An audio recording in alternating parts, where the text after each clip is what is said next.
All right, we are live. Welcome to another episode of Ran Out of Talent. I'm your host, Joe Zer Jr., and with me is my co host, Zach Donathan. How are you doing tonight, Zach? Not too bad. Just kind of feels, I don't know, feels like I had a really long weekend and I'm still kind of just like worn out a little bit. Oh, yeah, I understand that one for sure. I got to turn your end up. Holy crap. All right. Um, yeah, man, I went racing at Dollar Hobbies, and we'll talk about them in just a second because they're back on as a sponsor. Um, But yeah, man, I was racing a dollar. Just I've been super busy myself. I had my testosterone test like I talked, and Hmm. as soon as I get back from Vegas, I'm gonna get on it.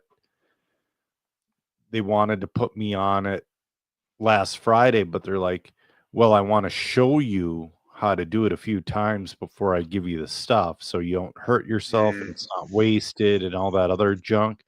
And it's like Mm. I I can't make it until after Vegas. My truck's in the shop, somebody backed into it.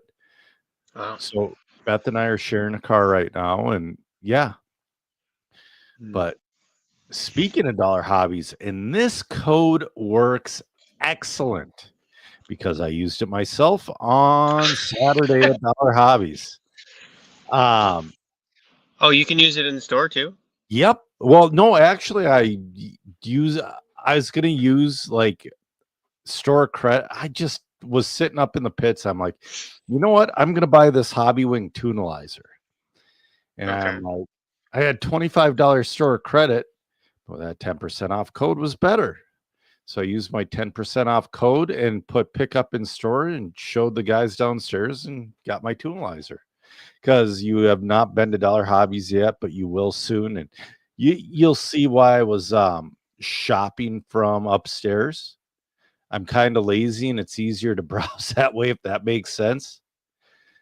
But guys, Dollar Hobbies, they've been a long supporter of this podcast. They're out of Woodbury, Minnesota. They were started in like 2002, 2003. They're your biggest seller of Traxxas products on Amazon. They also have a website, Dollar Hobbies with a Z.com. They have 130 different brands. They're an excellent. They carry your stuff. I mean, I bought your Mhm. stuff retail price off the wall because I ain't have it sometimes. You know what I mean? Um, yeah, it's a great place. Christmas Classic, guys. The Christmas Classic. It's a race hosted by Dollar Hobbies. It's coming up the weekend of December 8th, I believe. Get pre-registered for that thing. Um, and hey, guys, off of any order over $100, use Joe Jr.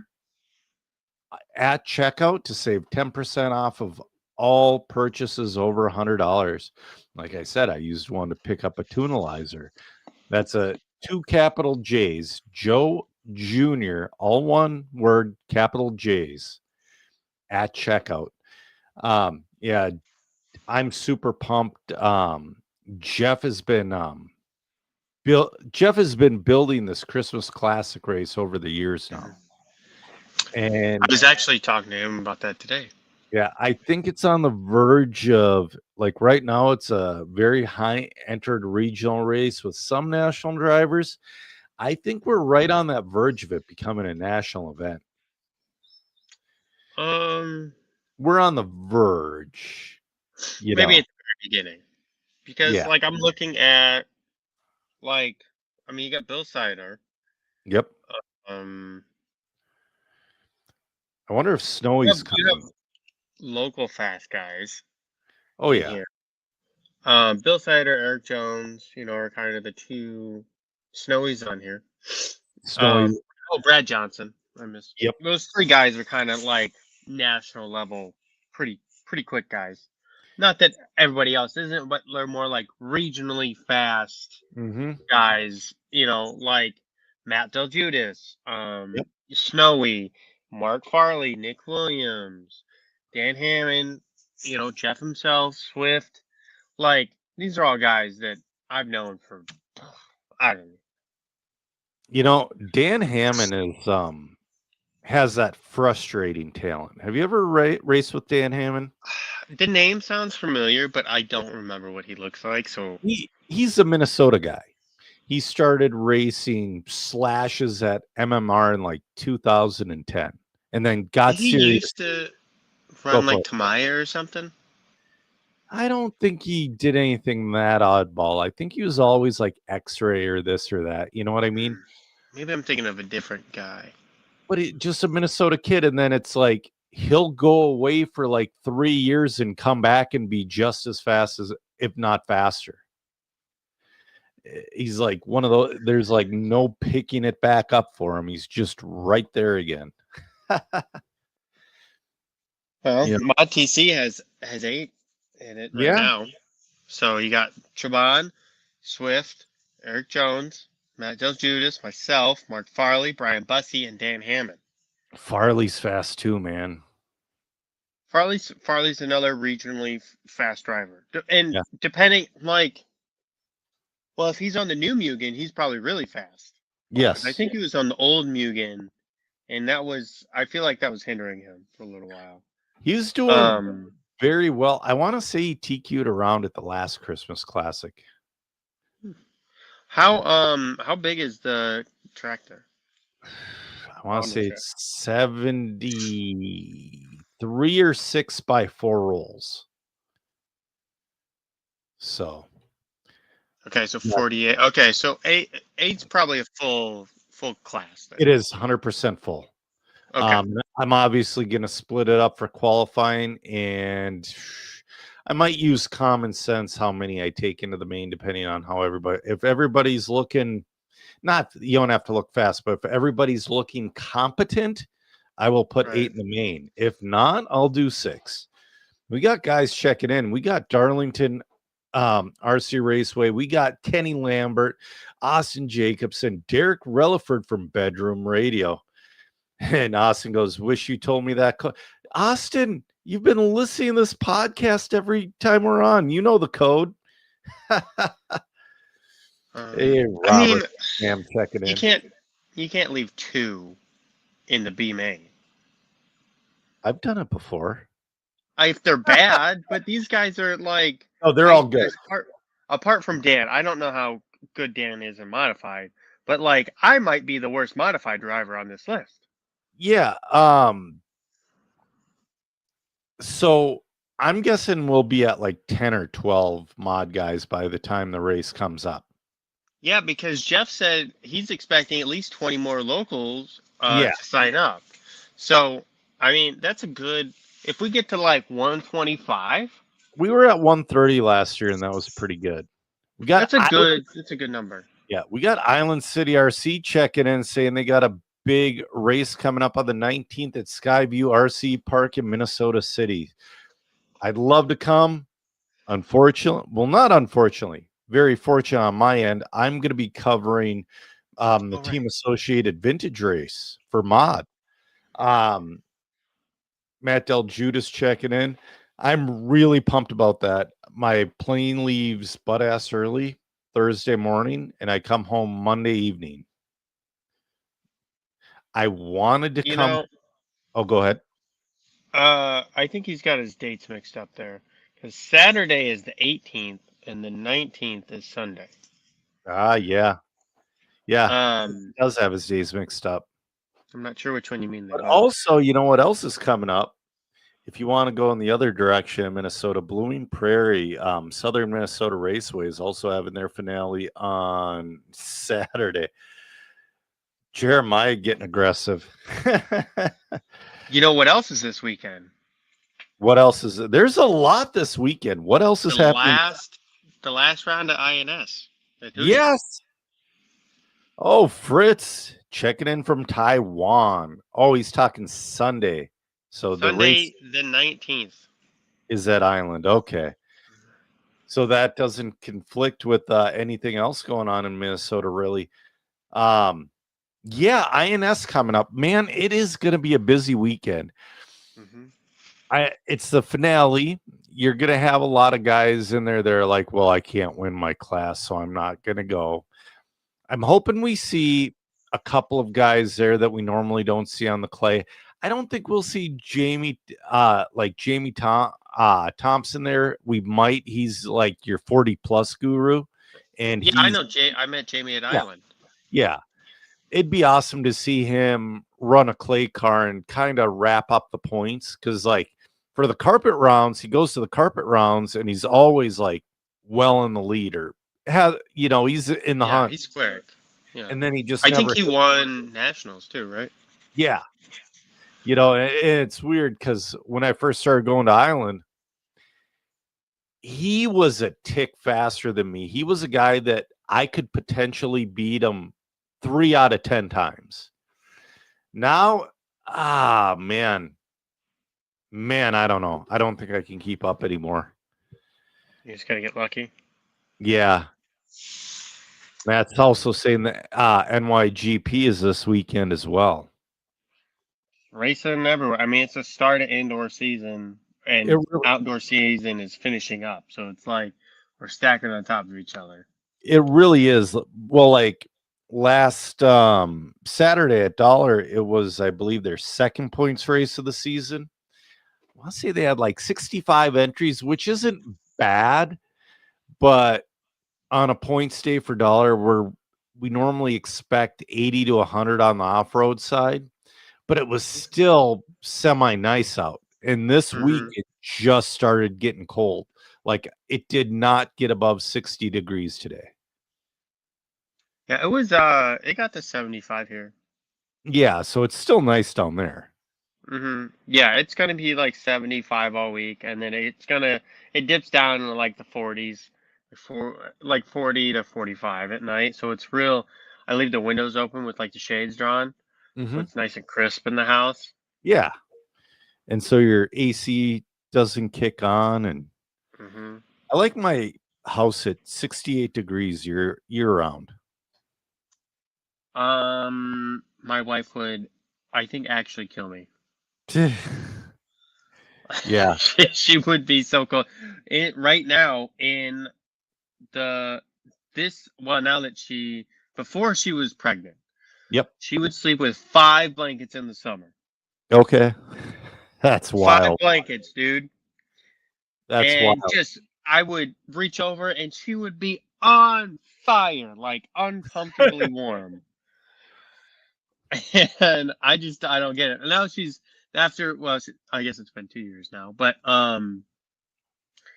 so now she's down to 2 blankets and a sheet in the summer.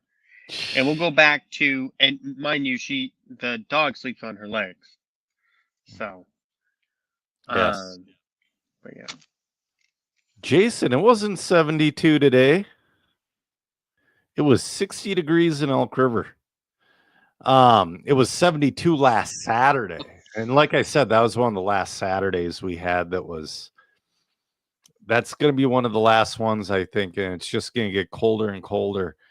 Hopefully, welcome to Minnesota.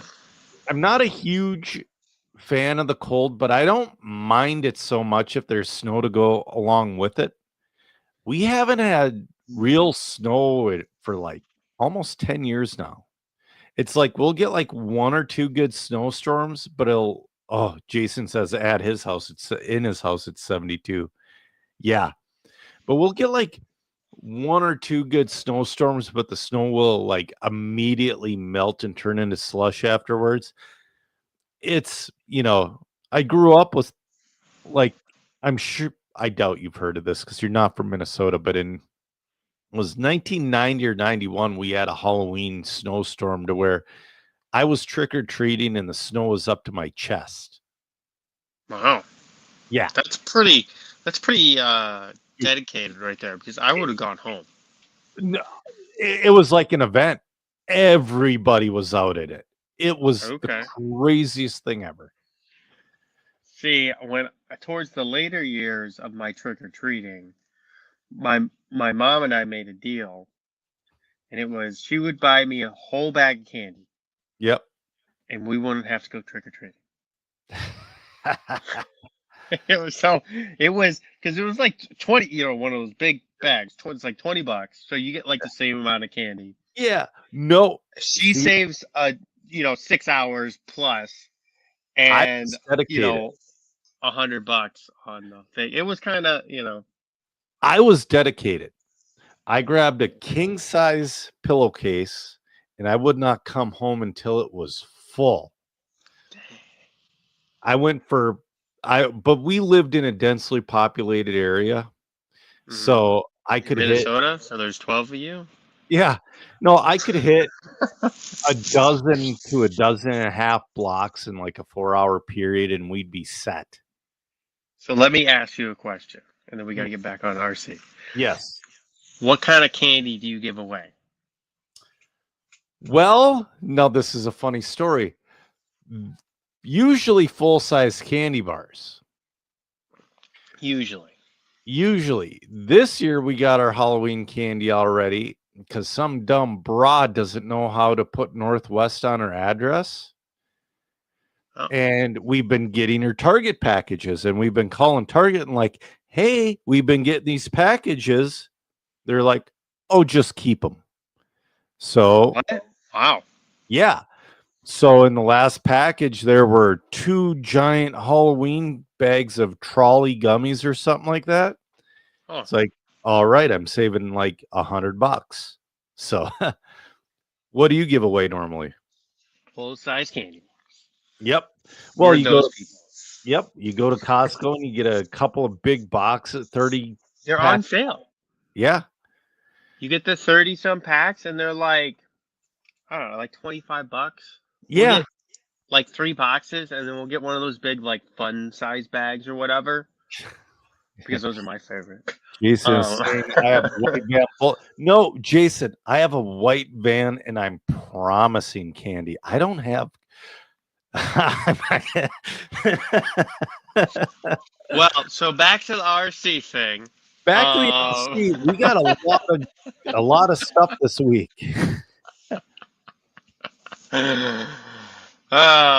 Okay. Well, since I see Lee checking in from Australia, do you want to go into the worlds? Yeah, let's go into the world. We have a lot of stale news we got to get through. That's true, but it's still interesting stuff. It's still good. Yeah, stuff. I mean, we just happened to work with the schedule. Well, not. Yeah, it's how it worked out. But so the world's happened, and I like what Live RC did here. Tyler Hooks took, he ran it like a point series, and for each class, like the TQ got a point, and then the winner got 100 points. Second place got, I think, 99 or 98. I'm not sure. And then so on and so forth. And he did a points between the two. Jason, if I wanted to pull you, can we just get out of here? If I wanted to pull Jason into my candy van, he wouldn't have a choice. No, I'm just kidding. Not. He's down a. Never mind. Yeah. But so Brock Champlin, he's your winner of 2-wheel, but Marcus Carup is your winner of 4-wheel. But by the look of these points, Marcus Carup, if you wanted to do an overall style, he would be your overall winner. I would probably agree with that. Yeah, dude, he was looking great. He TQ'd 2-wheel. Yeah, and I mean, he had some. He dropped some pace in the main. Which was the main problem. It's hard. I mean, everybody had a different car so there was a little controversy. Like Spencer Rivkin, the gearbox he had on his car was a B6 gearbox with a B6 sway bar. Okay. That's a big deal doing that. Why is that controversial? Because basically, I mean, I know everybody from my level to free stuff, if unpaid drivers, if we were to do the same thing, boom, you're gone. Period. Really? You put old stuff on the car and you get kicked off? I couldn't run a B64. Yeah, but parts from a B64? No, big But no. that's that precedent's been set in the past. Yep, big no. But so things have changed. things have changed for other people. Lee is saying it was the best worlds ever. Two-wheel, yes. They really, in my opinion, for four-wheel, they screwed the pooch a little bit with the jumps. They didn't work properly. Two-wheel, it was excellent. It was beautiful. I feel like if they would have moved that quad or the triple, excuse me, a foot closer, yeah, it would have been okay. Yep. But or made it so that it was doable, Yeah. I would definitely, I love the way the track ran in. It ran in beautiful. It went from no traction to, I would say, pretty high grip. They were using ghost pins, right? They were using ghost pins, but also it was consistent. You weren't getting any weird. It was pretty consistent for that surface. You weren't getting any like weird snappy shit. Okay, I see what you're saying. I'm gonna say it was inconsistent because of how much it changed. The volatility from different periods of the day is what I would say is inconsistent. But I can see what you're saying with the traction level was consistent. Yes, it didn't do anything weird. I really liked it, and I think there was some dude running an old vintage car, which is cool, but he's doing it. I don't know. I have thoughts that I'm going to keep to myself on that one, but Austin's wondering thoughts on the new Mugen four-wheel. I mean, it looks good. It looks like every other four-wheel out there, though. It really does.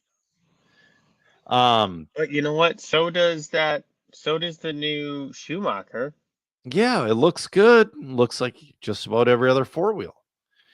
Same with the B84. The cool thing about the B84 is that I'm not sure what the X-Ray has, but this came over from the 74.2 Championship Edition. That decoupler, it kind of works like a one-way. I don't know either. I've been using it on carpet. The first week with it, it was a nightmare getting used to the car because it drives so different than the B74-2 with the diff. But last week, I was getting I really like that car, the B84. It was very nice. Yeah, B84 with the stolen slipper. I'm not sure. I didn't look that hard at it. But yeah. I mean, but I'll have to give, because there was only two Mugens there, right? Mm-hmm. Yeah. Burkan, right? Burak? One of the Killage brothers and another younger kid had. Yeah. I forget his name. Austin's saying X-Ray had the decoupler first. He probably. I'm sure he did. Hey, Nate Sutherland made the top 30 overall. He had the kid had a rough go to start. I'm still rewatching, or I'm watching the four-wheel drive portion of the Worlds, and I just got done with CP3, where Nate has had no good runs. Yeah. So I would say overall for a first Worlds, he did well. He was like low 30 something in two-wheel and low 40 something in four-wheel. Well, the thing is, Burak was at the Worlds with the Mugen. Okay, sorry, I'm. They're both very similar names, and it's hard for me to remember. Yep. But Nate runs on. Well, he used to run on this type of surface, but now he runs on high bite surfaces. When Nate's prime. Yep. Right now. All summer he was practicing on a surface actually looser than this. Right, but that you don't have just because you're practicing. Yeah. Do you have anybody to push you? Like, did Rinderneck. Dakota show up? No, him and Okay. Rinderneck. Well, Tom I mean, didn't do Rinderneck too did bad pretty damn good. I in mean, two-wheel drive. He was up there a lot, but yeah. wasn't able to really make anything happen. I don't know where he's at on four-wheel drive. Actually, he did better in Wheeler. Oh. But you know what? Yeah, and that's the thing too. It's like, is cool. Like Rinderneck didn't make the A in either one, but it was cool to see an A main run out of him here and there. Like I want to say in one round he got like a 9, and well, but I don't mean to... how close it was, how close that whole world's was, and the consistency ratings. I forget who posted it, but I want to say in one round of two wheel, like the top 4 guys were in the 99%. That's tough. I'm not trying to put Tom down, but like if it's Tom or Brock or like Tom or Dakota, when Dakota's having a good weekend, like you got to put that caveat in there. Yeah. Like I think Tom is not as fast as these other guys. He's still wicked fast. Mm-hmm. But he doesn't have that little bit of edge that these other guys do. But I think Tom makes up for that in different areas of his RC off the track. To still make his value very good. Yep. To a team. Absolutely. Dakota, talk about a turnaround. Yeah. I mean, if I were at Dakota, I can't even imagine what it's like to be at Dakota's level. But if I had the time he did in two-wheel, I would have flown home. But he came back on four-wheel day and took a third. I think they probably would have fired him on the spot. I'm sure they would have, because if he just flew home. Oh, I'm sure they would have, but I mean, he had a great recovery, I think. Yeah. I mean, third overall, that's really good. You got Burak in fourth. I'm just looking at the results now, which is crazy. Yeah. So the Mugans, I mean, I don't know. Burak's, I followed the 8-skill side of it, and Burak's really good. But who would have thought, like, well, all right. Davide being the current world champion. But that was like, again, had like an asterisk next to it. I would have thought like Orlowski would be up there higher. There was quite a few Americans that really they did pretty good. I mean, you got Chase and Cole and Brock, Dakota. That's 4 in the main. That's not bad. That's way better than the e-buggy worlds, man. That's true. And you had a whole bunch in the B main too. Oh, Dave, you missed the B main. Okay. Well, Benjamin saying X-Ray rebounded after a terrible run in two-wheel. I was going to say something about that. I saw the picture of Dakota's two-wheel and how short that car was. And I'm like, what the hell are they doing? They can't think that this is a good idea. And it wasn't. It was the only cars in the main were Schumacher and Associated for two-wheel. That's it. Yeah. I mean, in four-wheel, you got Associated, X-Ray, Mugen, Schumacher. It was a great mix. Yeah, that's a good mix. But now, so earlier we talked about Team Associated using their old car or old parts. Now, I know Schumacher's all excited about their new car, but that track in Australia would have been a perfect track to put that belt car down. I wonder if that was discussed. I bet it was done. I don't think it was done by Brock. One of the guys did it. I would put money on it. I don't know that, but I would really guess. But that's the thing. Austin, he's talking common sense. Should have went with the longer chassis and the track when the track gained grip. Austin's right. That car was insanely short. Like, I bet that was like a -8 chassis. But tried something and it just fell on its face. They had an idea. 9 times out of 10, X-Ray's ideas work out well. Nobody's perfect. Nope. Yeah, and like Lee said, people are saying this is one of the best worlds that has happened. And the 2-wheel side, I would tend to agree. 4-wheel, I mean, the layout was good. It's the jumps didn't work exactly right. Mm-hmm. The question is now, so this is gonna be a transition here, because after this Worlds, and we have a whole bunch of vintage cars, or Team Associated and Kyosho are coming out with a whole bunch of vintage cars. Mm-hmm. J Concepts just announced their outdoor national series in partner with Elite RC Production for, looks like, next year. Okay. They're looking for tracks.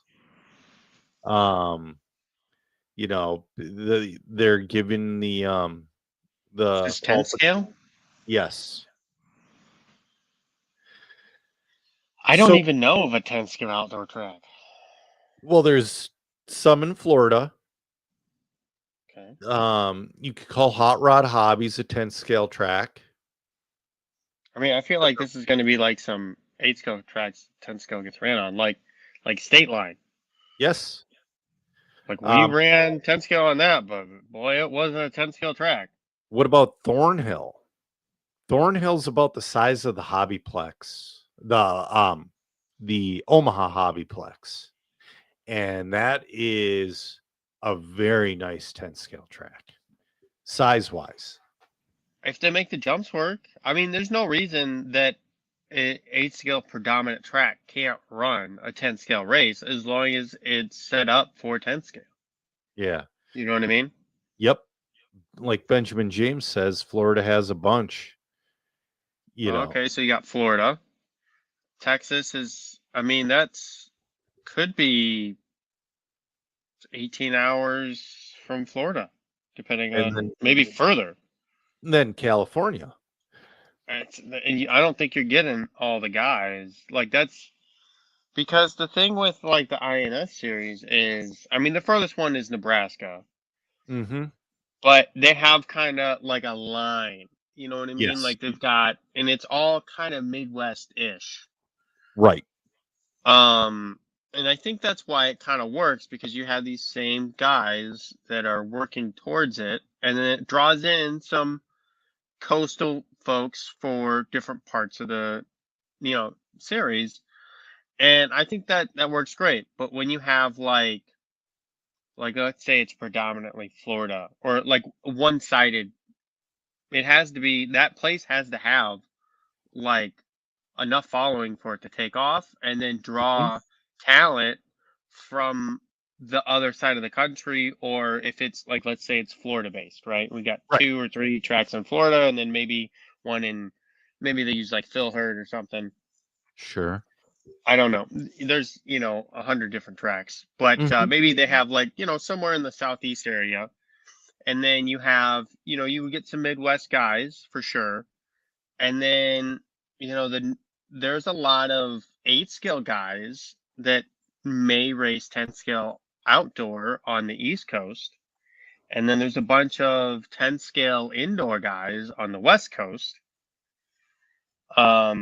but I don't know. Are you going to draw those guys to both your series? Are we going to add more races to the calendar that's I got a already full? question. So Live RC just put the press release from J Concepts, Mm-hmm.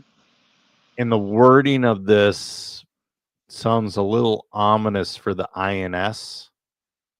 It says Really? J Concepts is excited to announce in partnership with Elite RC Productions for the inaugural season of the J Concepts Outdoor National Series.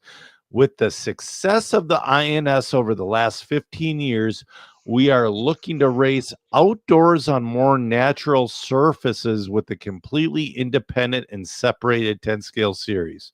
So they're either going to run two of them at the same time, or they're going to chop one. But why? We don't need any more races. And this would be a new segment. Yes. That has gone away and would be coming back. But we already have 12,000 8-scale races in the calendar that are like, you've got all, you got SICK, AMS, Dirt, Silver Beach, Silver State. Silver State, PNB. You got like, I'm sure I'm missing a bunch. There's so many. But we're also missing something. There's also, I've been feeling it in Minnesota, especially with the whole group. There's a big burnout with A scale. And personally, now this is just me talking, after a long 5th scale outdoor season, do you know how good it feels just to go to a track, a 10 scale track, and put my car down on the track and just do laps with no extra cleaning and BS and this and that and the other? And oh man, I mean, you got options for 10 scale tires, but it's nothing like an A scale. It's so much easier. It's so much cheaper. I can afford to run 4 freaking classes if I want to. I can't do that with A scale. It's just, I think 10 scale is going to come back in a big way. And because of the worlds and it being such a success, and it was a lot of fun to watch, and I've heard awesome things about that track surface.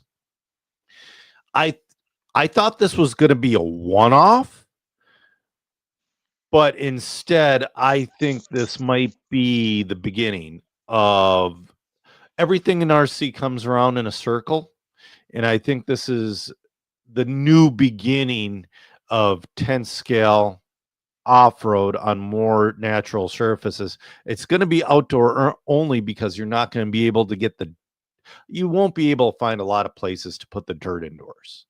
You're going to have to buy the damn building.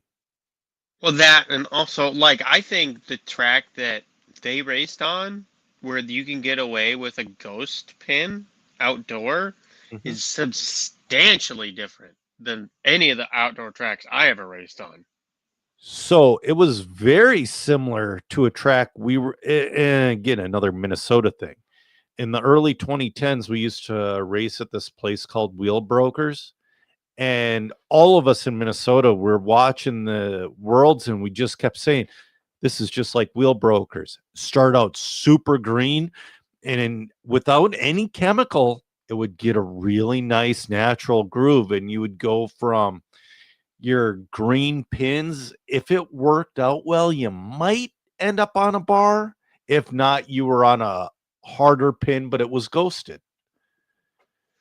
It was very similar to that. And we just kept saying, it's Jimmy owns Wheel Brokers. We just kept saying, it's like Jimmy's. It's like over and over, because it was just like that. I had the privilege to run on a track like that. And if more tracks were like that, I don't think outdoor, at least in the Midwest, would have ever gone away. Dude, Rick makes an exceptional point, and it's the reason that I don't like racing outdoor. Right. is track maintenance. It's so hard, and dude, you get rained It out, is.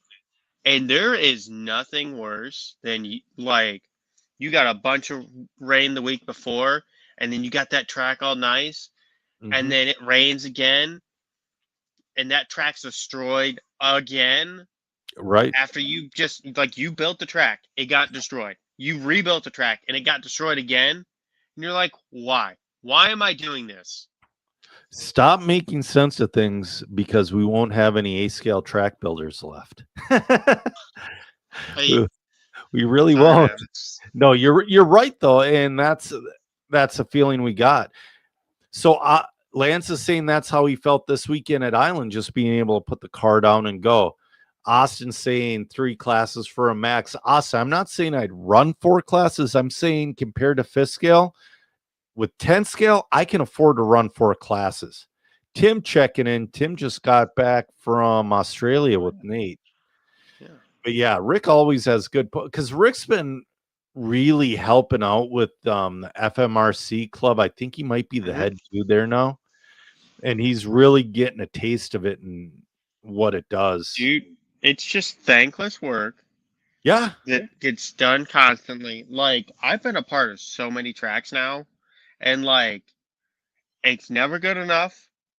yeah, You're always doing something wrong. yeah. Everyone wants the world for $0. They don't want to help you with it, and they Hmm. don't want to give you a solution. It's Right, like, well, this track sucks, and right. then walk away. Then you'd be like, hey, Joe, why does my track suck? Be like, well, Well, you know why? it F you. does. Yeah. It's like, my car doesn't work. Okay. Well, I'm glad we've solved that problem. I have to change my shock oil from this track to that track. E to D. Um, Austin saying he heard there might be a new track coming in Minnesota. Austin, there's always a new track coming in Minnesota. All the what else time. we got? Because we're gonna Um, be on this forever. yeah. But you know what though? Vegas, that was awesome. And like I said, it might be the beginning. And like so Tim Sutherland, his home track is where him and Nate were racing to prep for the World's Hobby Haven. Not Yeah. it's not the oldest track, but it's a very old track, and it's been there for many, many, many years. Lee's saying they got lucky in Sydney. It rains there a lot. And a day after the Worlds, it rained big time. Hey, worked out just right. All that groove went away though. um, so oh yeah, weather's most definitely an issue. Well, and again at Hobby Haven, they used to plan a big race there every year for, I want to say it was Labor Day. They moved it to Memorial Day. Every year they'd get all these people to show up and it just poured and poured and poured. And it's like people just stopped coming. Mm-hmm. So, um, Team Associated came out with their 3-gear transmission, like Michael Wartell said. And they have a kit with the Conversion kit. Yeah. yeah, with the C block here. Let me try to share my screen here. With the C block for $55, it's $5 cheaper than what Mike said. Which is crazy. That's still that's really it's a whole transmission. Yeah, look at how big this idler gear is in the center. It's coming up. I see. It's Oh, a okay. It's not a whole 54. transmission. It's a whole. You don't get the diff. No. You don't get the diff. You don't get the top top gear. shaft. Yeah, the top shaft and You don't get the bearings. Oh, yep. You don't get the bearings. I'm sure there's something else I'm missing here. I mean, you get the parts to convert your existing 5-gear diff into a 3-gear diff. Right. But still, and I haven't bought one for mine and Joe 3 yet, but from what I understand from Kyle Holmberg, that not only do you get more snap out of the car, it changes like the way the car feels in the corners, like steering wise and whatnot. From what I've heard and seen, it's very good. Well, that would make sense, but also $55 for that is semi-reasonable because it's some molded plastic bits, and Yep. 3 pieces of aluminum, and some screws. 2 bearings. Yeah. 2 bearings. No, I don't. Are those bearings? There's 2 bearings under the Oh. because those are for the idler gear. Oh, I'm sorry. I thought those. Okay. Oh, I see them now. Yep. Okay, 1 piece of aluminum Yep. and some hardware. Yep. So $55 is probably about right. I mean, Yeah. they came out with a good price point. They could have done 60 and nobody would have been. No. Just your Um, standard B7 guys would have been super happy regardless. mhm. Because the R1 transmission, it's an entire transmission. It's a lot of machined aluminum, but I believe it's $179. Probably, but they do that in house, so Yeah. it's not small batch Right. USA. Oh, I know. let's see Did you here. see the 3 gear that Avid prototyped and it had the exact same like idler gear style? Yeah. So it's 130. 130. Okay. Yeah, but it's out of stock right now. Yeah. So Austin is saying, why such a big ass idler gear? Well, that's so you don't have to move the motor insanely far back. The motor stays. You keep the same position. Honestly, I would kind of like to see. Well, I don't know that it matters, but you could probably make a bigger diff too. Yep. Holy cow. You could, and like Rick said too, it's to make a direct swap. But like R1, the motor moves way back with that transmission.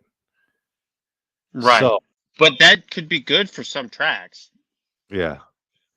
So Billy Kelly's wondering, so why not the original kit? I haven't really looked at a B7. Real fine with your current buggy. Billy, I would definitely wait for the B7.1 because it's going to have the transmission. You're right, Austin. The gearing does change and you have to re-gear things and whatnot, but it is a definite improvement. I bet there's going to be a couple of other small changes when the B7.1 comes out, but this is almost enough to make a B7.1. Absolutely not. I think they need to do dude, X-Ray does less than this.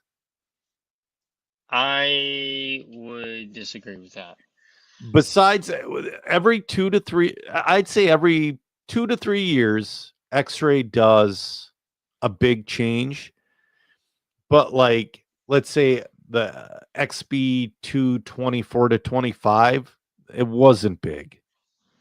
No, but like I know you say like the B74 to CE to the B84 was a big change, but dude, it looks the same. Well, like a good example, like the biggest difference between the B6.1 and the B6.2 was the rear arms, the rear hubs, and the way you mounted the servo. Right, but that's I would say this and 1 or 2 medium to small things would be enough for a 7-1. Yeah, absolutely. Not just this. There needs to be a couple more things maybe. And Rick's right. X-Ray releases a new car every year, and they always have. And sometimes they just run out of ideas and they might throw some new stuff on. X-Ray's coming out with a new touring car and they say it's 70% new. So hold on. Let's back up on that because I have an interesting thought process. So I think I'm a little torn on the whole X-Ray thing. And this is a multiple part thing. So first, at least right now, the cars, like specifically touring cars and probably their buggies. Yep. You can get like a car that's like 3 years old from X-Ray, like 3 versions old. Yep. And it's still pretty competitive. Absolutely. Like back when, and maybe that was the same thing a while ago, but like when like they were doing like the 16, the 17, the 18, those things weren't competitive anymore. Like the Nope. 16 was really competitive, and then the 17 came out, and it wasn't competitive anymore because of what everything else was doing. And those were the small changes. The 15 to the 16 was damn near the same car. You could buy like 3 pieces. You had Okay. the same car. Okay. But yeah, so I'm kind of on the fence about that. I So don't think go ahead. I was going to say, Kyle said the gear ratio is the same. well, there you go. I didn't do the math on that, but that's Yeah. nice to know. So I don't think X-Ray runs out of ideas. I think they have a ginormous bank of ideas that they pull from on occasion after things are optimized. You know, you do your optimization, and as long as the car meets XYZ criteria, right? I'm sure there's like some formula they have. Then you don't come out with a new car. Mm-hmm. Or make major changes. I think it's like they have the next X4 already somewhere in it's not finalized. But if they Yep. had to push to get it done next year Yep. for the 27, it would be, I'm sure, great or crazy different, something like that. Statistics are bullshit. Okay, you can manipulate statistics. I just absolutely hate statistics. Mm-hmm. Because is it 70% new pieces? Because the most pieces on a car are the screws. Okay, are we doing this by weight? Because Yeah. the chassis is the heaviest part of the car. Yep. So, or maybe the screws, depending on like how. So anyway, I don't like statistics, and uh, because you can manipulate them. And I Sure. think so. What I think is going to happen for the 26 Mm-hmm. is it's going to come standard with the 1.5 chassis for the aluminum and the 110-degree screw kit that you have to use with the 1.5 chassis. And I think Mm. that's going to be the majority of that 70%. I Okay. think they're going to have some other optimized parts and probably one or two of those unique ideas in there. Yep. So you're going to have your bulkheads are going to get a little closer, a little further down. Your motor mount's going to get a little further down. It's going to be optimized, you know. Yeah. But yeah, when we were talking originally about that, that's the first thing I brought up. You can change the screws in a car and 70% of it's different. That's yeah. So, and I think Rick is exactly right, and that's what I'm going to do. If there are some legitimate new parts that are worthwhile on the 26 car, I will put them on my 25 car. But right now, I not even touching the potential of this car. I'm still fucking figuring it out. And Well, so that's the you know, thing. If you weekly clubbed raced as well, though, X-Ray would almost be perfect if you raced your car every single week. Because, well, by the time the 26 comes out, it's time for a new car because your 25's worn out. hmm no, I'm right there with you. But you could also like buy a new or lightly used 25 Mm-hmm. when that happens for pennies because it's now worth half or less the value than it was when the 25 was current. No, and that's a real good point. If they're not making a massive change, and now you got you sent me a link earlier to or Oh was yeah. it was yesterday with that stainless steel chassis. Yeah, so there's an aftermarket company that's making stainless steel chassis at 1.2 mil for an Awesomatics, X-Ray, probably the So Schumacher and the Mugen or something like that. I can't remember. this bothers me because they don't tell you what kind of stainless it is, and that matters Well, immensely. not only that, but like let's look at the Awesomatics one, right? Yep. So they have. So I'm gonna pull this up here. Um, and we'll name this company. Um, So it is from Mini RC. Mm-hmm. This is a pre-order. It's for the X-Ray 25, the MI9, the 800R. I assume they mean the RR as well, Mm-hmm. and the MTC3 and more. Precision cut, race ready, built for grip, control, and durability. My problem with it is like with let's take the Awesomatics, for example. You had to have special screws. You have to have special bulkheads or new bulkheads, whatever. Um, just so many, things. And then like there's no link, or I have no idea how much these things cost.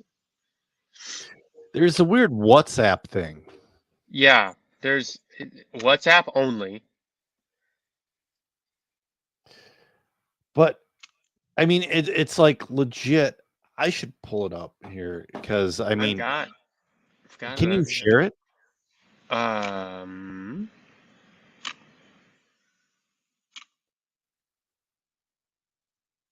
That's the one thing out of this whole thing that bothers me is the WhatsApp. I mean, Share screen. I want to go to this. I hope does that look good? yep, let me pull it up here. There we go. Okay, good. Oh, cool. It's here. Okay. So here's the, 1.2, whatever.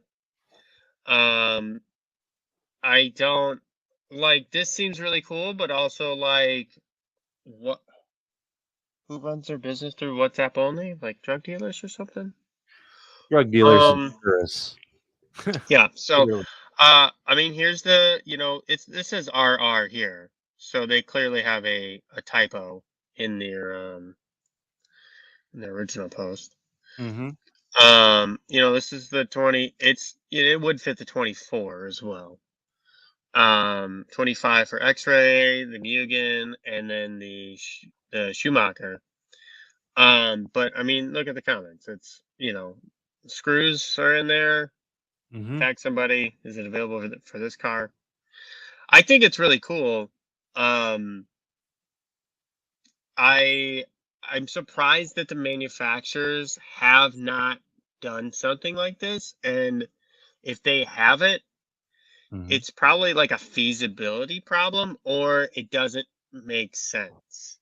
And if it doesn't make sense, I think they should have posted they've done XYZ testing, and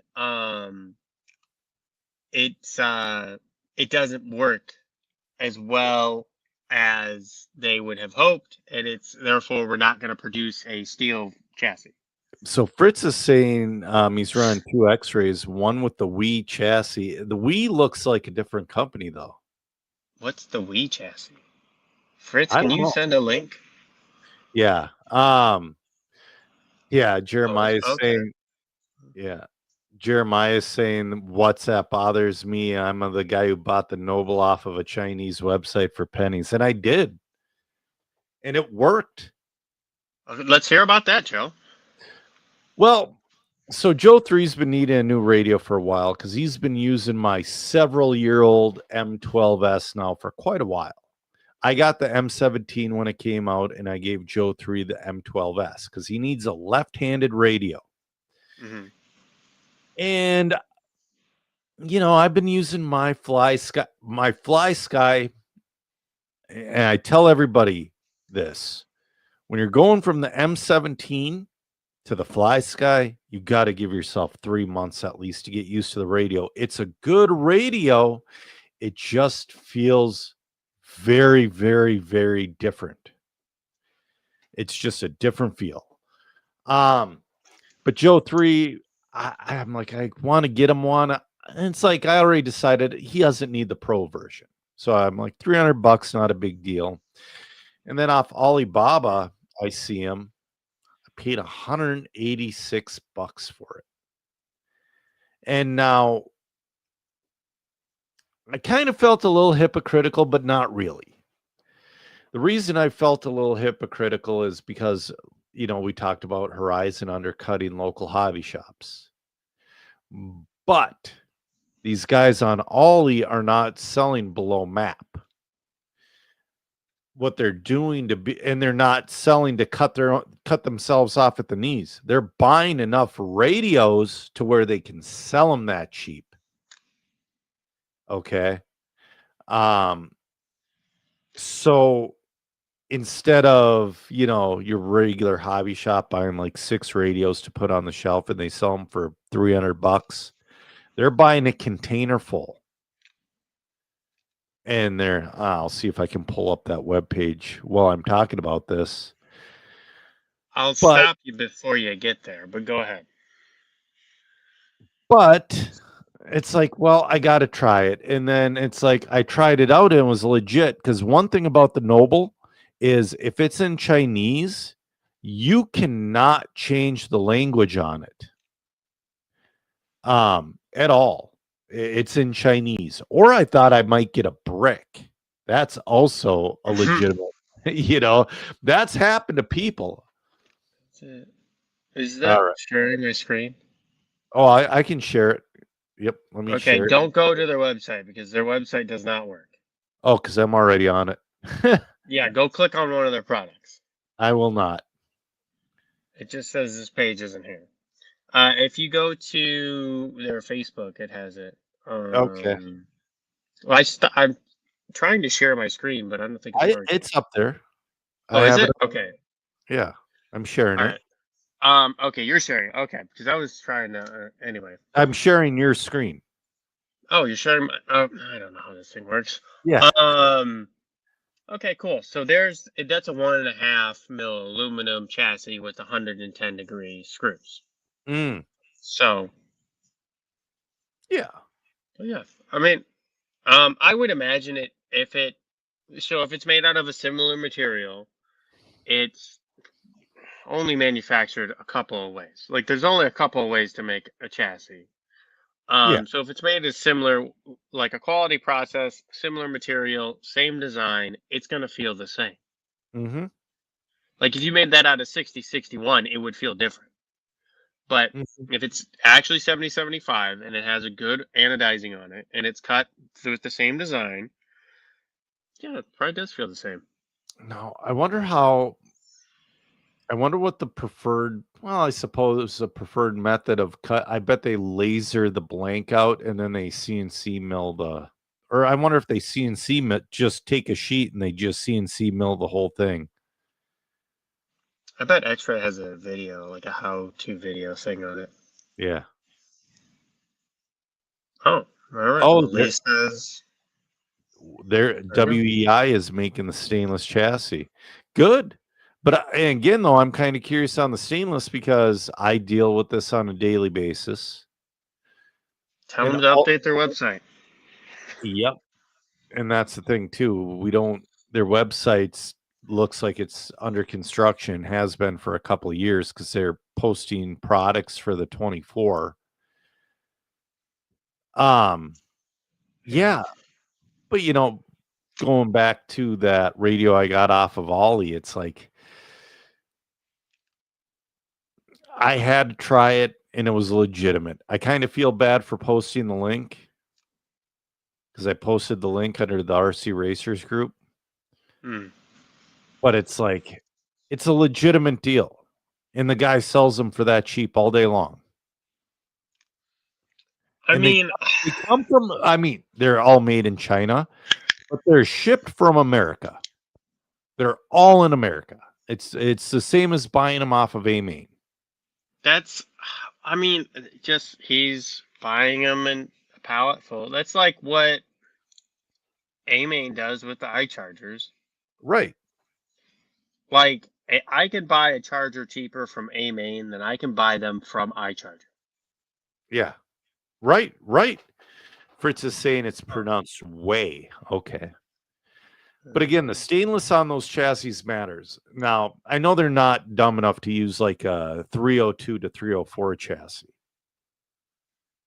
I'm kind of wonder if they use like a higher nickel content, like a 410 316 might suffice.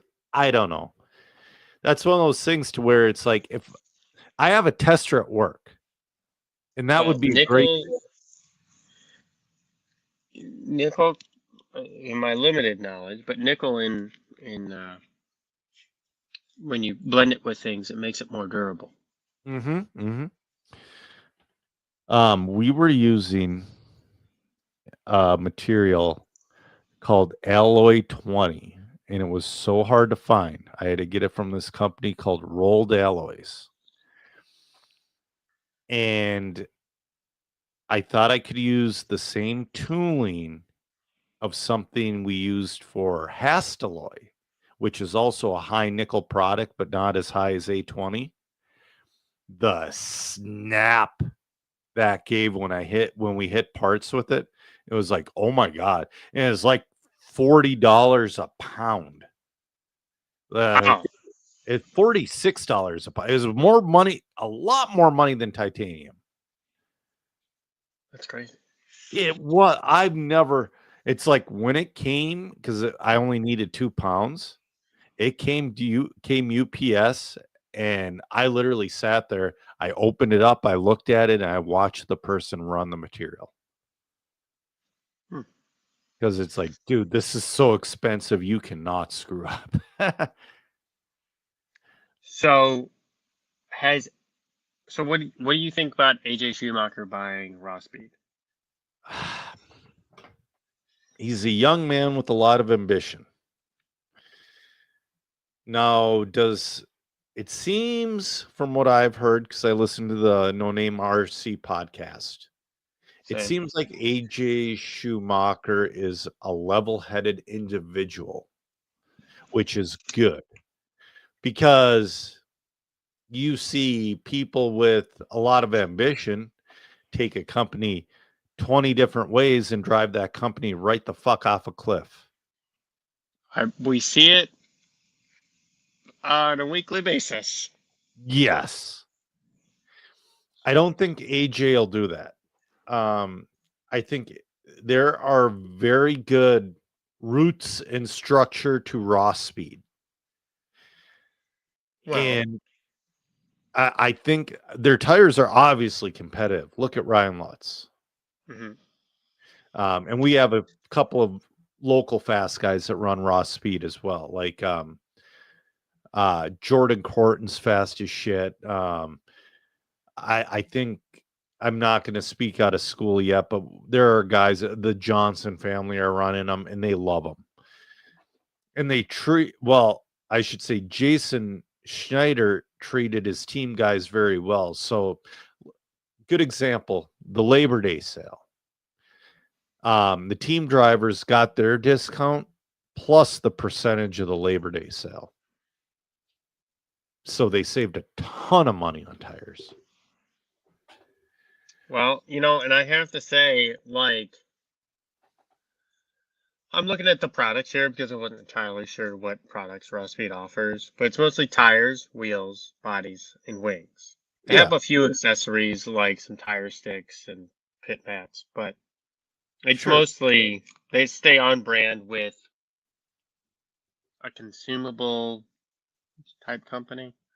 Yeah. And I mean, if you have established that already, and if AJ continues to go to the track and I mean, he doesn't have to race, but he has to have people test his product to keep it relevant and towards the front, which it sounds like he's going to do. Then he can at least keep the market share that Raw Speed has. But like, JC in the US, and then it's, AKA and Proline might as well have they're done. Yeah. I mean, there's some guys that still run them, but they were, AKA and Proline were direct competitors to J Concepts, and the second they went Horizon, they were done. Not the second, but yeah. Pretty close. It took a couple years. Yeah. Yeah, so, and you have Raw Speed, you have, there's a ton of 8 Skill tire brands, but in the US, Yeah, so promotion is the other big one, and then you potentially have Hot Race entering that market, or not Oh yeah. Oh Tenth yeah. Kill, excuse me, but Hot Race coming into America. So you have now a four-way battle Mm-hmm. to take pie away from JC, take a piece of the pie away from JC, and then they're all fighting for, kind of what's left. Um, so I don't know.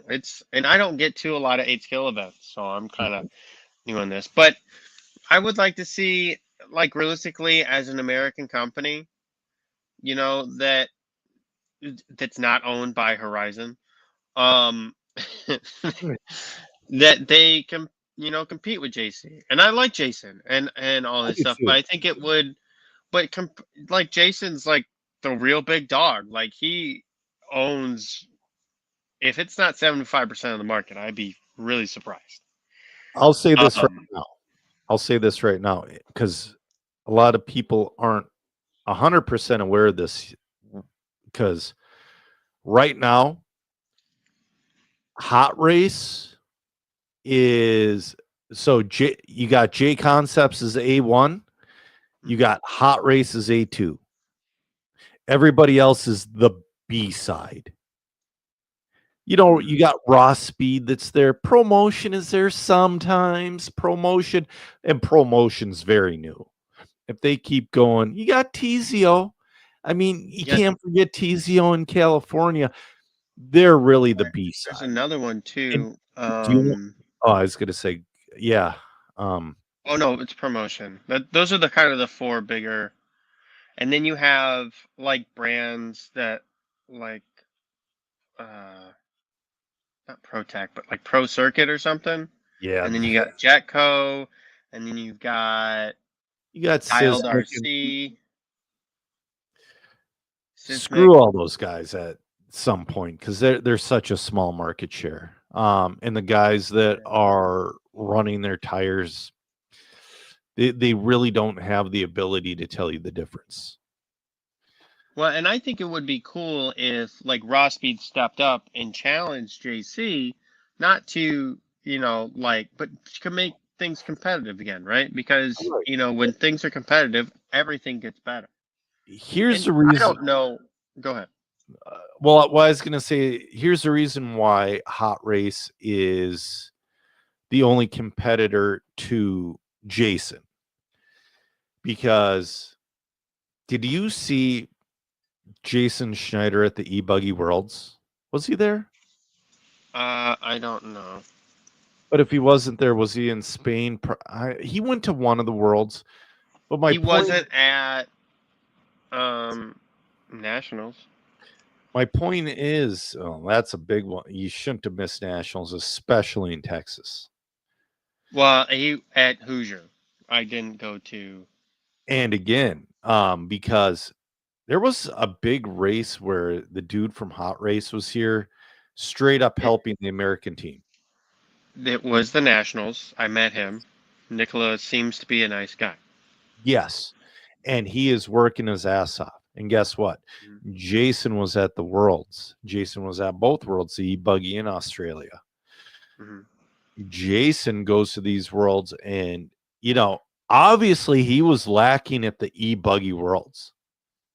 I guarantee he's going to have either a new tire or a new compound or both for those specific situations over in Europe because he doesn't want to have a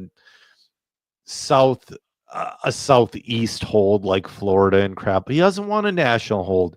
He wants a worldwide hold, just like Hot Race.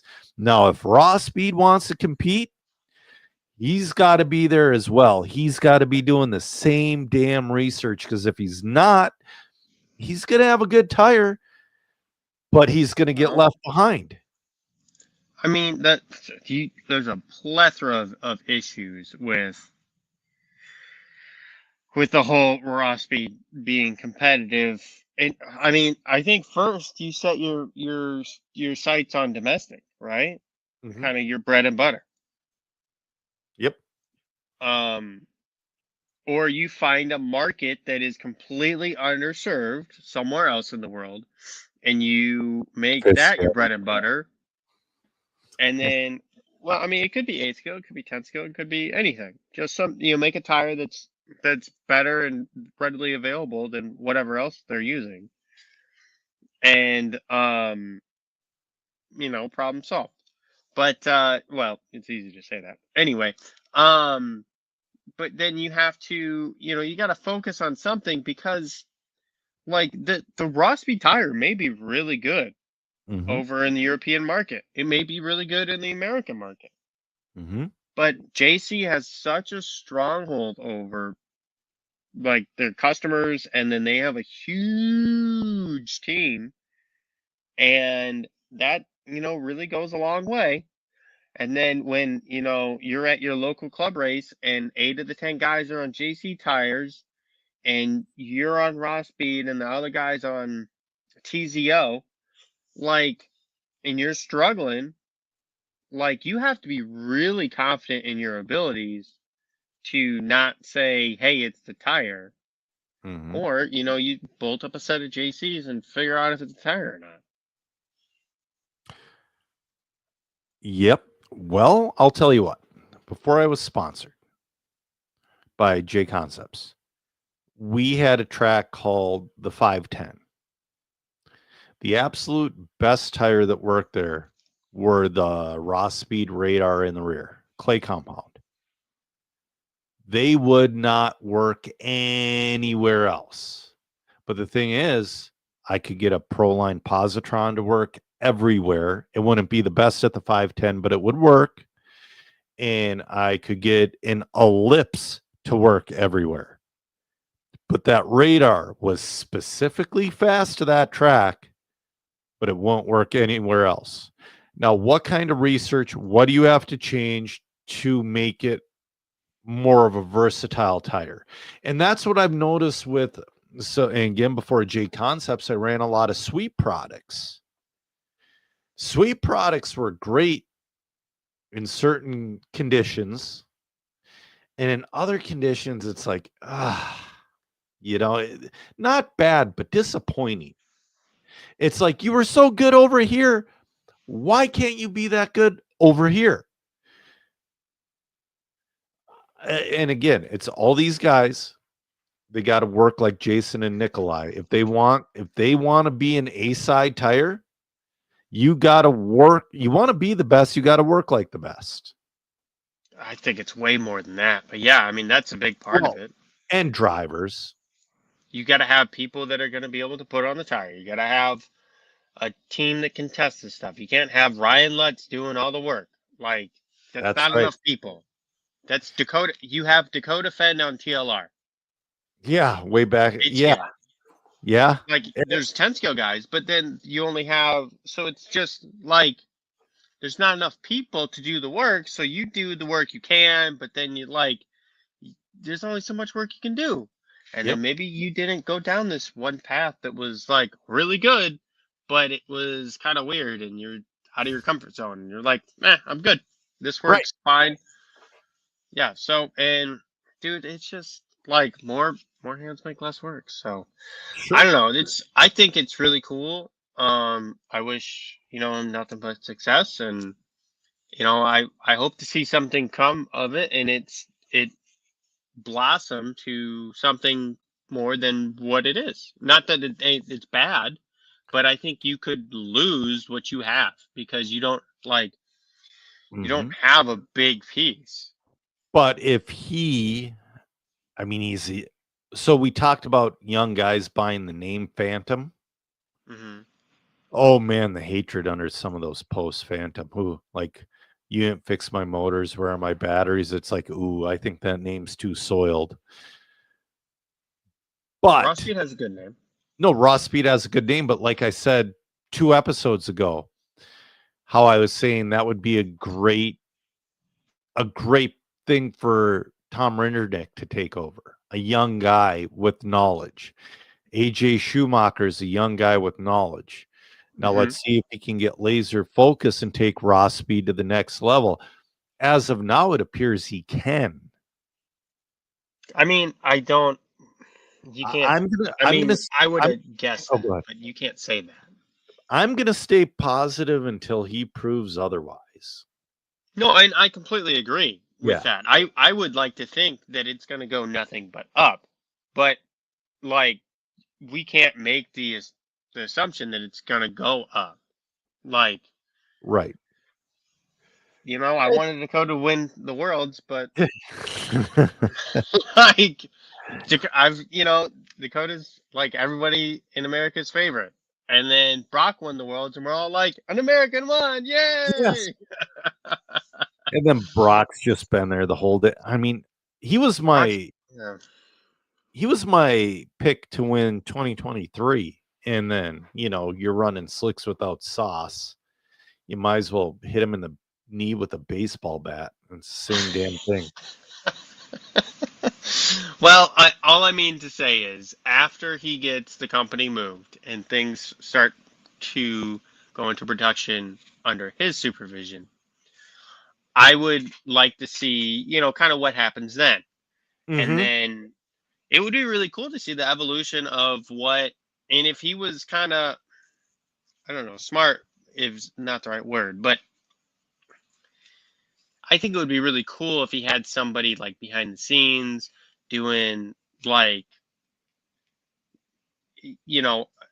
showing some of the process and then, cut it to a couple weeks later when things are going here. And then, how he made, how it's made of raw speed to get to the next level. And now they have the successful product. You release that video after you have, I just think that'd be cool. But That would be cool. Jeremiah will get into Lozy in 2 seconds here. Fritz is wondering about carpet. There should be 3 choices this time. We have Hot Rod and J Concepts.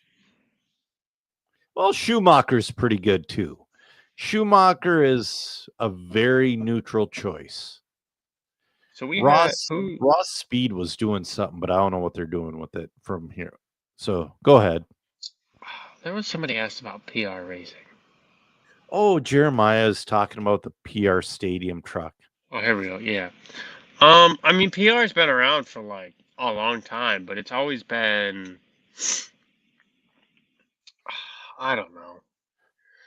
If you have people to support you at your local track, like it's worthwhile, but it's hard. Like, take it from me. I was the only car at the track. Mm-hmm. Every track I went to, except on occasion, some other car when I ran for Gizmo. Yeah. It's hard, dude. It is hard. Yep. Because you're talking about, what I said earlier about having to do the work. Mm-hmm. Having to do the work for a tire is like not crazy. Having to do the work for a car that nobody runs and like you believe in, but it's on a different developmental path than what the other cars are going down. So the things you're doing are different than what everyone else is doing. Dude. And that's with me talking to the designer on a daily basis. Yes. And working with him and figuring it out. You don't have that with PR. I assume you don't have that. I don't know who owns PR. I don't know who brings it in. I don't know who's designing it. But, is PR still around? Or not PR, but Gizmo, sorry. No, it's shut down. He's Christian owned Gizmo Racing, and had kind of when I left, and it was like the other 2 guys. So I was one of the main developers of the chassis, and there was another guy, kind of all just like at the same time. And it sucks, but like I was there for like 5 years. I gave it the old college try. Yeah. And so he pivoted to Mini Z's and is doing very well with those now. Okay. So I'm happy he's successful. Yeah. And they're not even a fringe company really, but it's like in Minnesota, we had a small following for Destiny for a bit. Mm-hmm. I don't know what happened with them. Well, Destiny, so Destiny is coming back, kinda. Okay. So Scott Jakes is, from what I understand of this, and I hope I don't speak out of turn on this. So, Mm-hmm. from what I understand, Scott Jakes is Destiny USA, but Mm. he doesn't want to handle the day to day on that, so he gave it to Brian Wynn, uh, Dumper, Yep. from Dumper Speed Shop, and Dumper is going around and well, he's running the car and he's doing the promotion and he's building the brand, which is a shit pile of work. But if it works out, then he gets not all the money, but a lot of the money for it. So I hope that works for him. It seems like there's been an increased interest in the car. Um, I It's kind of hard to say because it's still like it looks like a good car, Yeah. but like for me, I would not run it just because I don't. Again, I've been on the Yep. island. I'm cool. Like I get to the track once a month on a good month. Like this month, I got to race twice. Wow. Like that's it. I'm probably not gonna race again for a while. Mm-hmm. So So right now I'm looking for a place to race on. Well, I don't know if I'm looking on the 25th or not. Because okay, so I have a lot of RC activity coming up, but I don't think I'm going to race again until November 15th. It's going to be a month because I have Vegas and then the 25th. I don't have anything, but I don't know if there's anything happening, but I'm going to look into that and maybe check out a track in Wisconsin if I get to race. And then the first, the oval track in Ogilvy changed hands. And I actually saw some video of that track. It looks really good. But I'm going to do their inaugural event to get them going. And then the weekend, November 6th, the Mini Z Worlds. I'm doing commentary, but I'm not racing it. And then the week after that, I'll finally be able to race. So I'm like, I'm going to be RC adjacent, but I'm not going to have a damn radio. I'm really going to try to race somewhere on the 25th. I know the feeling. This Yep. weekend I'm doing INS. The Yep. weekend after that, I'm going to the Fifth Scale Worlds in Kentucky, of all places. Okay. Um, Oval. it's Oval. Okay. These things are pretty cool. I posted some videos last year. I loved it. It's really loud, Mm-hmm. like unbelievably loud. Oh, I know. But the guys there are really cool. Mm-hmm. So it was not like a blockbuster weekend, but it was a profitable weekend when I went last year. I made like probably like a couple $100, like $200. And so like I'm not killing it, but like I made some money at the event. So like worthwhile to go back and see what happens this year. You plant a seed, you got to go back to water the seed, Right. or else it dies. Well, that's the thing. You were able to network. Yeah. So Like- and then go ahead. Oh, I was going to say, like when I was at Cheese City at their fifth scale race, all the people that came into my pit wondering what the hell my charger was.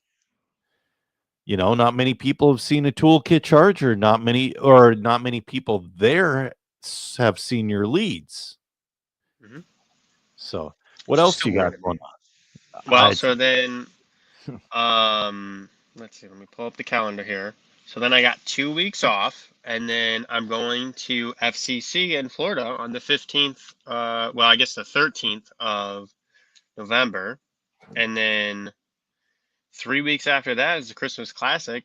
And to be honest with you, I don't know if I'm gonna have time to do any racing because, like so there's no. I have to drive. I can go to Queen City, which is 2.5 hours away. I can't rate. So there's a new track that opened up in Indianapolis. I'll give them some flowers. It's called Jammers. It used to be called something else. I can't remember. It's in the same building. It looks nice. The people seem nice. But their on-road racing is Thursday night. Look, I love racing. I'm not gonna race till midnight, drive 2.5 hours back, and like, sorry, man. That don't work for me. No, So maybe Queen City, or maybe I go up again to the lower level, but that's 5 hours away, and it eats a whole weekend. it So does. kind of like, and maybe there's a local uh mini track, for lack of a better word. They race like the mini Bs, Hmm. uh the 1RC cars. They have like mini Z's or something they race, offered on an oval at the same facility. And it's kind of cool. It's just like it's for real me taking this mini B I bought and Yeah, I just throw it on the track and drive it. And if yeah, I do my best to try and not suck, but you know what? yeah. I sure suck. The thing But about it's kind of fun. is it carpet? It is carpet. It's So it's black carpet, I think. my best advice for you is if a lot of people who race carpet off road, it takes them a while to figure this out. When you go off of a jump, hit it square and Right. don't touch your throttle or steering until all four wheels are on the ground. That sounds insanely simple, but there's that split second reaction because you you want to be on the wheel and the throttle the second those four wheels, the split second those four wheels touch the ground. But if you do it a tick early, you're just going to crash every time. Yes. I mean I've raced carpet and off road and all that stuff, and yeah, that was a hard learning curve the first two times I went there. Mm-hmm. And yeah, I mean, so I don't know what's gonna happen. Yeah. What else we got here, Joe? Because Let's it's just getting talk. it's getting Yeah, late. let's talk to Lozy and what's happening there because I almost spent $1,000 I didn't have last week, but I'm glad I didn't. So last week, Lozy was blowing out the 5T 2.0s for $1,000. That's like $600 or $700 off. And immediately I text people I knew in the offer in that world. I'm like, because I need a new truck. Period. My truck is shot. There's only so many times you can rebuild something and it be good. Mm-hmm. And I was told to hold off. The whatever variation. Don't get me wrong, the 2.0 will still be a competitive truck. The 1.0 is still a competitive truck. It's just the angle of the drivetrain and the steering rack is what they mainly changed from the 1.0 to the 2.0. Anyway, so if you did buy a 2.0, don't worry. It's going to be a good truck. But there's potentially the new Lozy fifth scale coming. And Jeremiah was talking about new cars. They came out with a whole new load of they came out with a new truck and a two-wheel buggy. And they also last weekend they blew out the A scale buggies. So I would assume a new one's coming. Well, okay, they blew out their Proline tires and something else too. Yeah. But then again, I asked the right questions to the right people. I said, are they done or are they coming out with something new? And I asked a couple people who know, not just like guys who heard it from somebody who heard it from somebody. They know. And they said something new is coming. It's like, because I mean, like a roller chassis, I'd pay $1,000 for if it just came in a roller. No motor, no servos. Actually, that's the way I would prefer it because I'm sure you've gone through ready to run cars to where you got to take it apart and go through everything and it takes longer. So yeah, I'm really hoping before next season that whatever new Lozy fifth scale, I hope it hits the market. When is the start of your season? Usually the very end of April, beginning of May. We started April 26th this year. That date sticks out to me. Maybe. I mean, the issue is you have the Chinese New Year in there, Yeah. so If they get everything done before the Chinese New Year and they put it on the ship, Yep. yes. If they don't, maybe not. Right. But, and that's the one thing. It's like, so that's also what we need to make fifth scale grow is a new vehicle.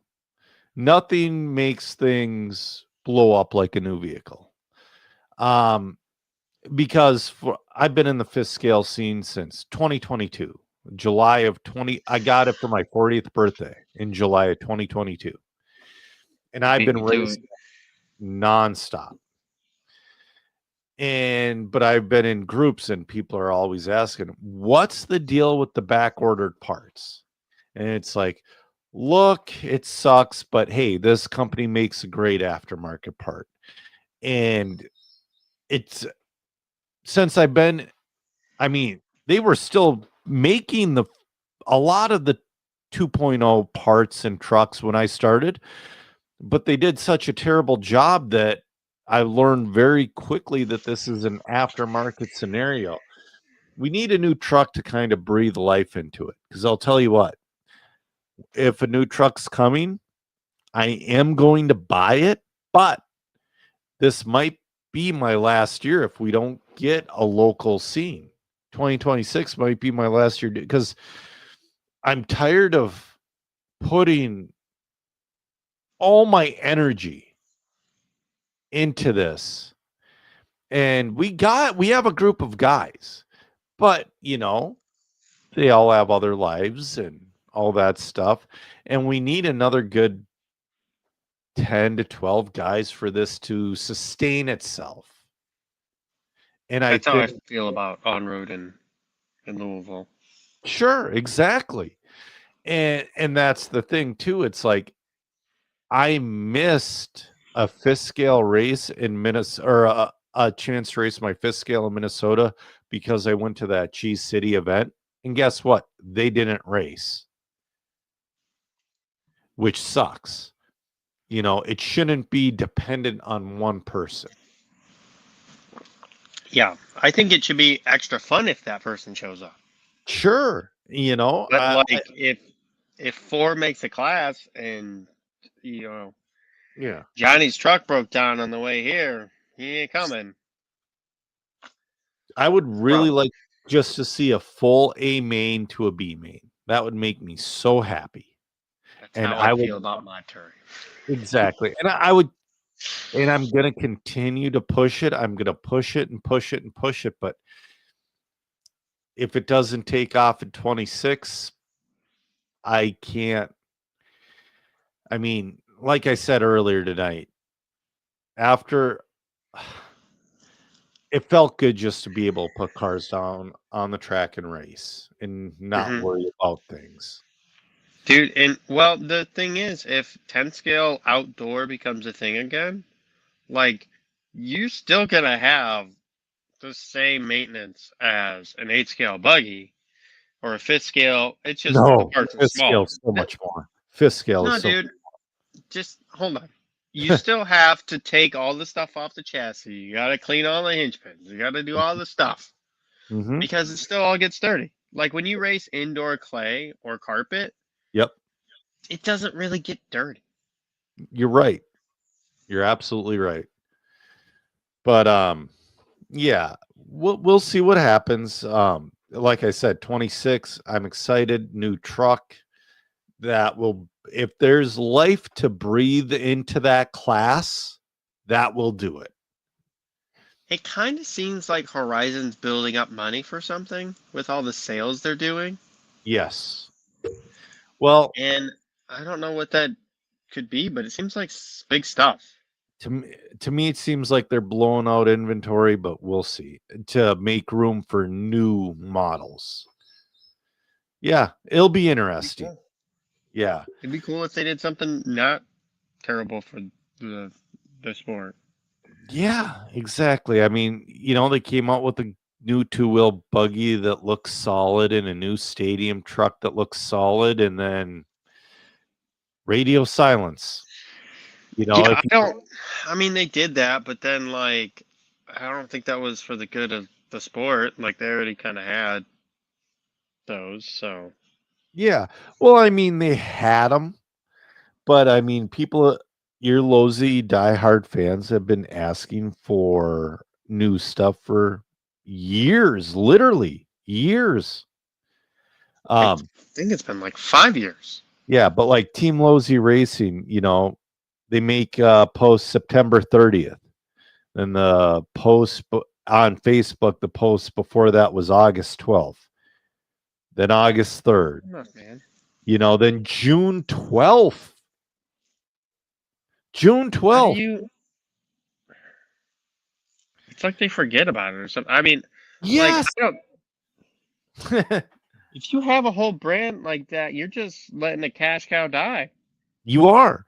Because, I mean, Team Associated, for better or worse, they're posting 3 times a day. And so is J Concepts. And so is every other good brand. I mean, maybe not 3 times a day, maybe once a day. Every day, every other day, you have to keep yourself relevant. You have to keep beating your chest. You have to keep getting material out there in making it good because like there's so many like I have a social media lady to try and help me do these Right. things.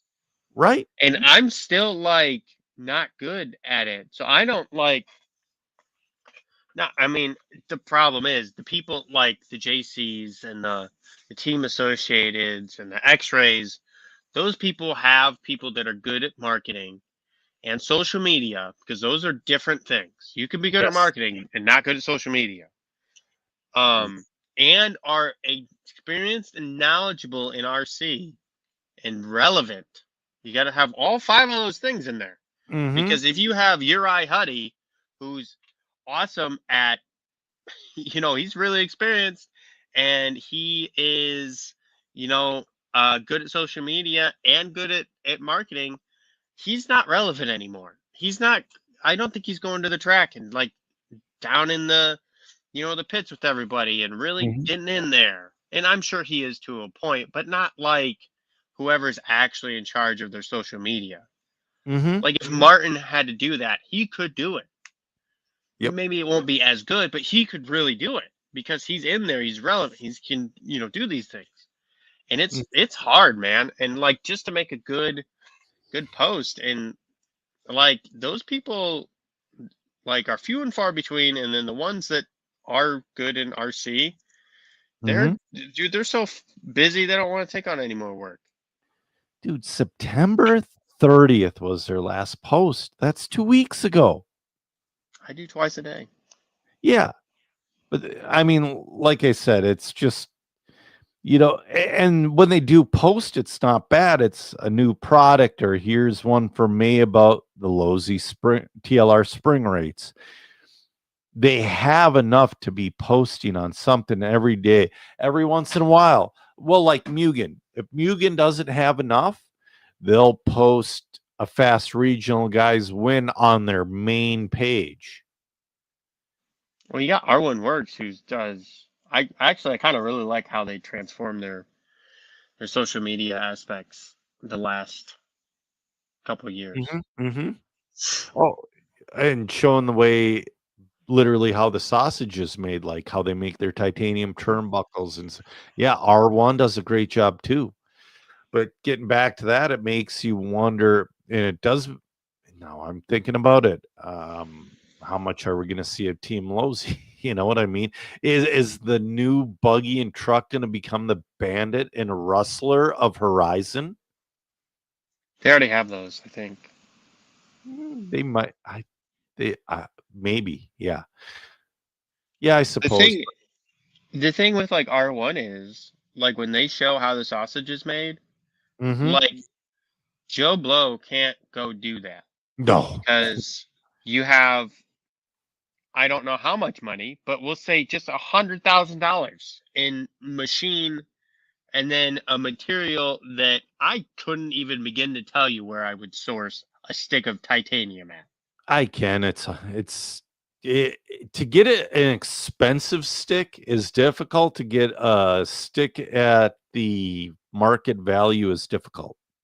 Like to get Well, you, yeah, you but can get a stick of grade 5 on online metals, but it'll cost you literally 10 times more than it would from a mill. yeah, that's what I'm saying. So like you have the material issue and you have the machining issue, right? So like, Mhm. and that's why like that's really cool and like people can show that, but like, and I can't do that Right. because like people can go buy these materials. The materials aren't the expensive part of the charge lead. Like they're Sure. like when you buy a charge lead from DRC, you're buying my time Mm-hmm. and you're buying my experience in the design and making and the warranty, right? Yep. So if if your charge lead breaks or whatever, or you want to have it worked on in a couple years because you got a different battery or charger or whatever, like all that goes into the price of that thing. Whereas like R1 Works when they make, and I'm not shitting on R1, it's just a whole different product Right. line. When they make a screw, like eventually that screw's going to wear out. But you know Mhm. what? That customer's, as long as it lasts for a year, that customer is okay with that. Right. Right. All right. We've been going for a bit. It's a good Yeah. episode. Yeah, A long one. man. Yeah. I'm tired. I gotta Let's get on call it. testosterone. I'm dying. We're all dying. Get on the bus. I'm at like a ladies level. Well, look, I I did can't. get huh? I did get a stripe on my blue belt. You know, A stupid piece of tape shouldn't mean as much as it does, but it means so much. well, it's like it says that you're like the for me, what it says is that the people that I accept know way more about this thing than I do recognize Mhm. my advancement on this journey. Right, right. Exactly. That's Oh, more, it's not about showing, for me, it's not about showing, my fellow classmates that I'm getting better, or it's not about showing that I'm better than them, or like when I go to a different gym, like, hey, I'm the best. No, like Chewy likes me and yep, or likes what I'm doing, and he thinks that I'm getting better. And I yep, think that's cool because dude, if I trained every day and every night, I don't think I could ever get to that level. That's yep. like a Dakota Fend of jujitsu. Like I ain't got it. You needed a mom that took a lot of Tylenol when she was pregnant with you. Oh my savage! Did you see That's that where we Mikey get canceled. Musumeci clip? He goes, No. Tylenol's the best performance enhancing drug for jiu-jitsu. He's right. Speaking Oh, I'll show you, I gotta send you a clip of Octopus Guard after this. All right. dude. I'm Okay, never mind. We gotta finish this. yeah. I'm Joser Jr. With me was Zach Donathan. Big thanks for Dollar Hobbies for sponsoring the episode. And we have Awful. ran out of talent. Have a good night, guys.